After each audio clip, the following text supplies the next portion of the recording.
motion of charged particle in uniform electric field. Motion of charge particle in uniform electric field. हालांकि हम electrostatics में थोड़ा बहुत इसके बारे में कर चुके हैं। ठीक है, तो देखें जरा, हम दो तरह के मोशन डिस्कस करने वाले हैं। दो तरह के मोशन हम डिस्कस करने वाले हैं यूनिफॉर्म इलेक्ट्रिक फील्ड में ही। देखिए, ये मैं यूनिफॉर्म इलेक्ट्रिक फील्ड ड्रॉ कर रहा हूँ। यूनिफॉर्म इलेक्ट्रिक फील्ड का मतलब electric field lines are parallel to each other, equidistant from each other. ये मैंने कोशिश करी है पैरेलल बनाऊं और इक्विडिस्टेंट बनाऊं, तो ये यूनिफॉर्म इलेक्ट्रिक फील्ड है।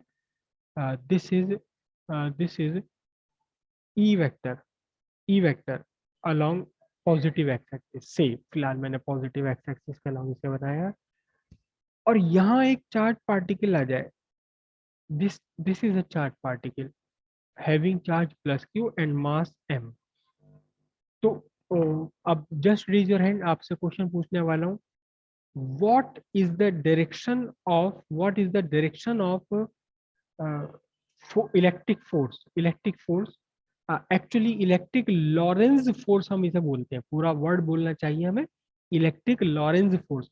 तो what is electric Lorentz, what is the direction of electric Lorentz force on this positive charge particle with respect to E vector. फिर से ध्यान से समझिए क्वेश्चन का वर्ड, क्वेश्चन के वर्ड ध्यान से समझ लीजिए। क्वेश्चन क्या है, what is the direction of electric Lorentz force on this positive charge particle with respect to E vector. Just raise your hands.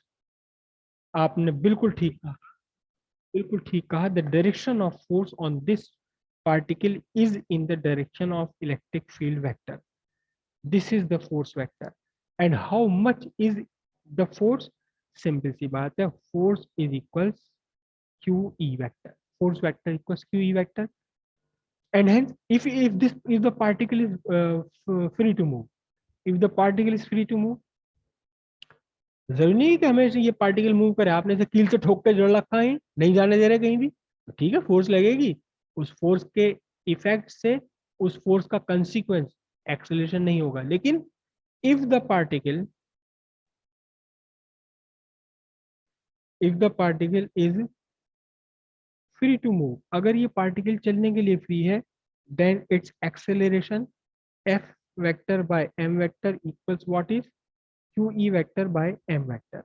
सीधी सीधी बात है, acceleration is in the direction of electric field, acceleration is in the direction of electric field, है ना। तो यहाँ जो formula हमारा आएगा, distance travelled by particle in time T, क्या होगा, U T plus half half AT square. E vector Q E vector by M, ये तो पूरा ए हो गया, और टी स्क्वायर, है ना।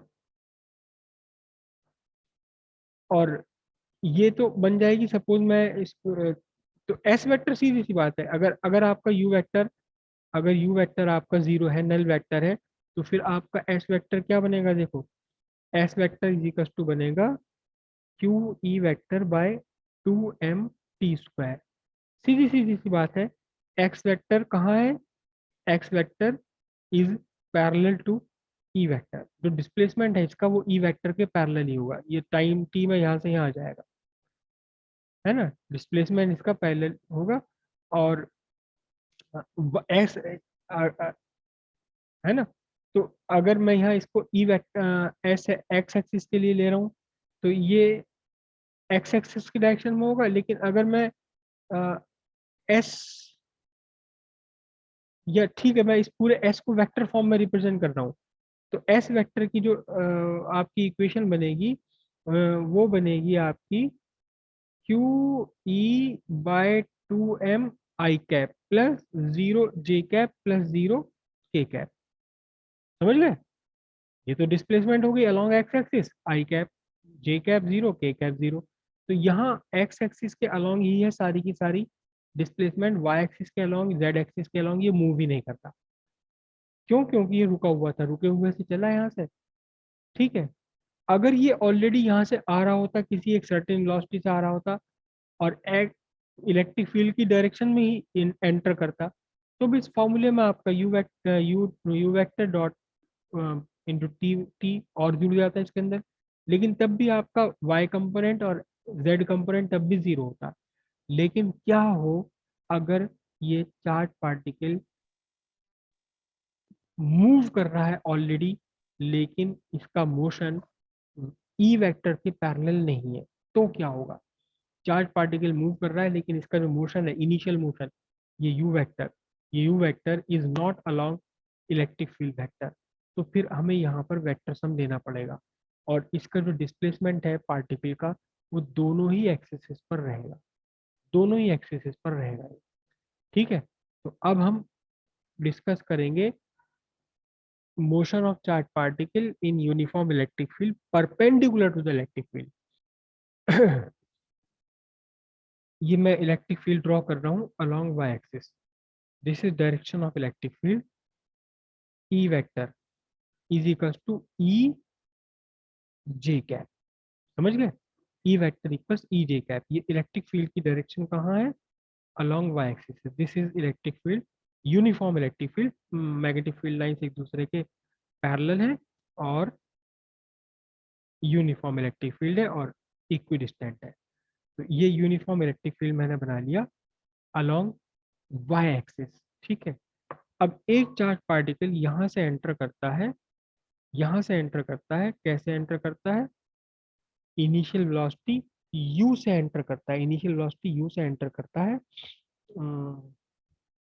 नहीं, इनिशियल वेलोसिटी, हाँ चलो u से ही एंटर कराऊँ मैं आपको, या जीरो से? नहीं, जीरो से करवाते हैं, जब प्रोजेक्टाइल मोशन जैसे बन जाएगा। ये हम एक्सिस ड्रॉ कर लेते हैं यहाँ। ये आपकी हो गई एक्स एक्सिस और ये बन गई आपकी वाई एक्सिस, ये ओरिजिन। ओरिजिन पर ये पार्टिकल यहाँ से एंटर कर रहा है, ठीक है। और पैराबोलिक का तो तय बने, यहाँ से इसने एंटर किया, यू लिखूं या वी लिखूं, क्या लिखूं मैं? चलो वी वेलोसिटी से एंटर कर दिया इसने, वी वेक्टर से एंटर किया, which is equal to V X I cap, ठीक है। V X I cap, X axis के अलॉन्ग इसमें इनिशियल वेलोसिटी थी। तो अब यहाँ क्या होगा? अब यहाँ वही कंडीशन बन जाएगी, पैराबोलिक वाली कंडीशन बनेगी। क्या बनेगी पैराबोलिक वाली कंडीशन?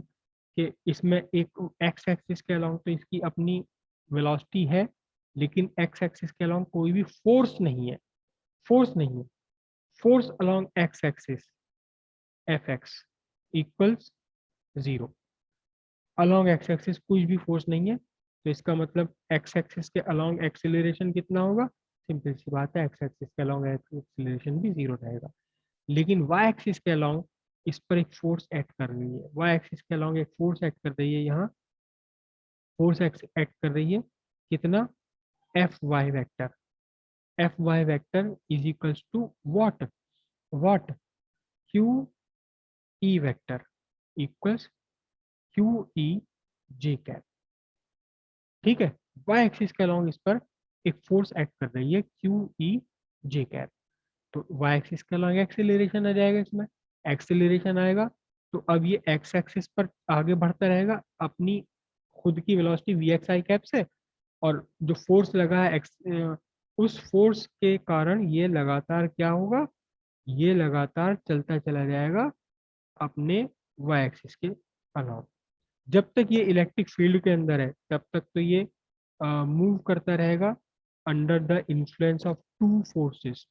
दो फोर्सेस के इन्फ्लुएंस से मूव करता रहेगा, ऊपर उठता रहेगा लगातार, और फिर यहाँ से सीधे स्ट्रेट लाइन पर निकल जाना है इसको।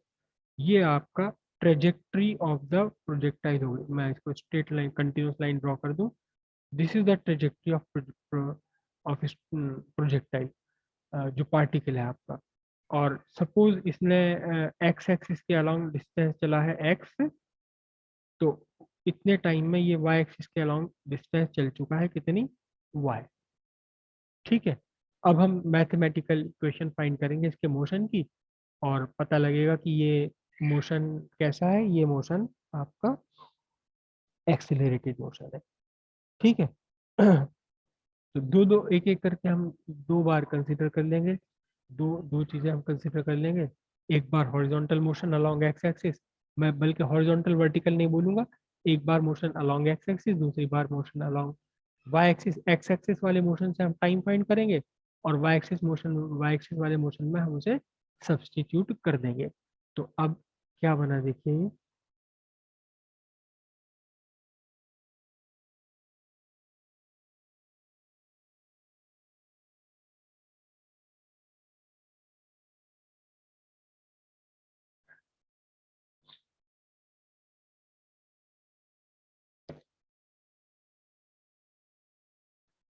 Consider motion along X axis, ठीक है।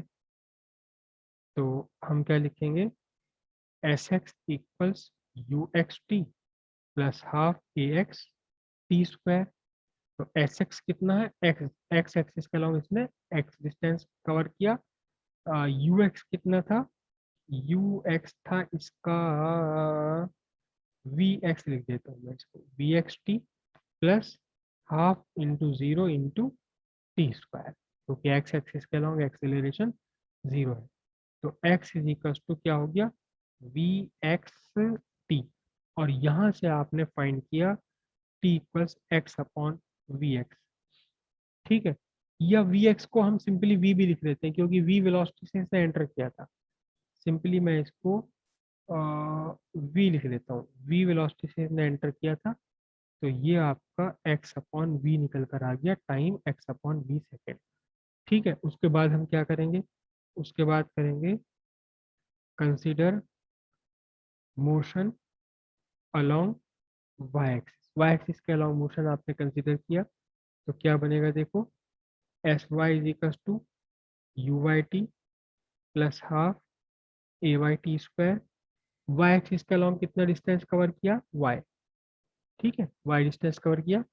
और यू वाई कितना है, यू वाई तो initial initial velocity along Y axis zero, plus half A Y A Y की न्यूमेरिकल वैल्यू, यहाँ ए वाई की न्यूमेरिकल वैल्यू कितनी होगी, फोर्स अपॉन मास, फोर्स है क्यू ई, तो क्यू ई अपॉन एम कितना, Q E upon M, और T कितना निकाल लिया, X upon V whole square.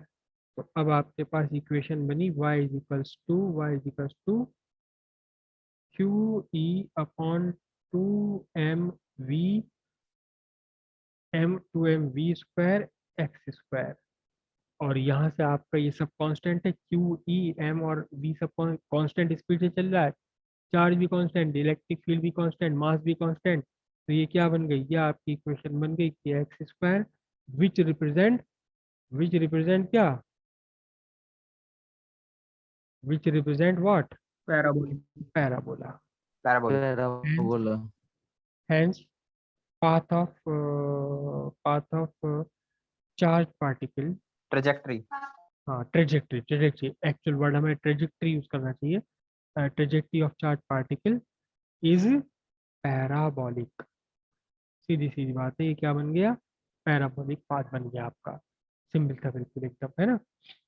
ये है कि जब भी कोई पार्टिकल किसी इलेक्ट्रिक फील्ड में चलेगा, तो वो पैराबोलिक पाथ पर ही चलेगा, अगर direction of motion, direction of initial motion is other than the direction of electric field vector.